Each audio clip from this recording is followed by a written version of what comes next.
The year is 1964, September 4th to be precise. The location, Cisco Grove, California. 28-year-old Donald Shrum and his two friends, Vincent Alvarez and Tim Trueblood, are bow hunting in the northern portion of California in the Tahoe National Forest. All three were very experienced hunters and no stranger to camping in the outdoors. After a long day of hunting, the three agreed to continue hunting, but in separate directions, in hopes of finding their target. They had agreed that they would all meet up in the morning at their original campsite. As the darkness of the night closed in, Shrum decided to call it quits and settle down until sunrise. Shrum decided to strap himself up in a tree using a large army-issued belt that made up a part of his hunting attire. Shortly after strapping himself in for the night, Shrum noticed a light had appeared in the sky, and it was flying in what he said was a zigzaggy pattern through the trees at a very low altitude.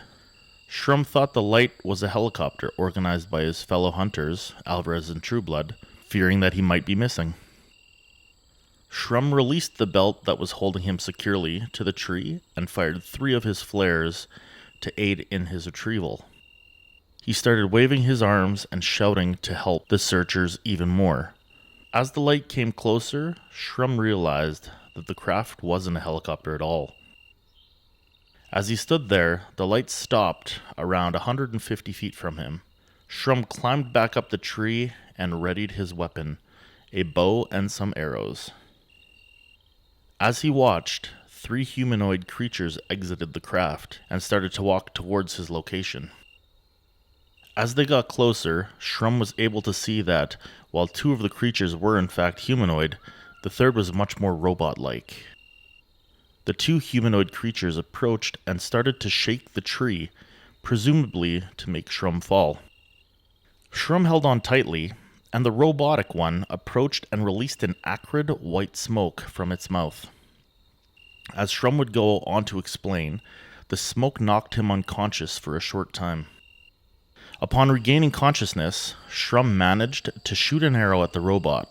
Presumably it hit the robot, as there were sparks that were flying through the air. As fast as he could, he shot 2 more arrows at the trio of creepies, forcing them to back away. Before Shrum could drop down from the tree and run, a second robot appeared from the dark forest. This robot also released the white smoke, which caused Shrum to become nauseous and dizzy. When Shrum again regained his senses, he saw that the 2 humanoids were trying to climb the tree. Having no more arrows, he resorted to lighting things on fire. Pieces of his clothing, pine cones, branches, even his baseball cap. He also resorted to throwing a handful of coins. Suddenly, behind the creepies, the glowing craft shot upwards, leaving the 4 entities still trying to get Shrum. A third robot appeared and released a black smoke, and Shrum lost consciousness altogether. When he finally regained consciousness, dawn had arrived, and there were no entities to be seen. Dazed and tired, he lowered himself from the tree and made his way to the original campground, and he met up with Alvarez and Trueblood. After Shrum shared his story, they all returned to the site and found pieces of burnt clothing and his arrows, although the coins were missing. Shrum would eventually go on to inform the military of his experience. They would set up an interview with Shrum, but not on a military base. The meeting was held in an off-base building with nothing in it.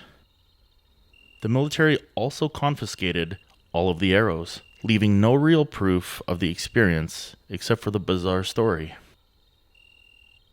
Now I ask you, what are your thoughts? Do you believe his story? Let us know in the comments below. And until next time, my ghoulies and goblins, stay curious.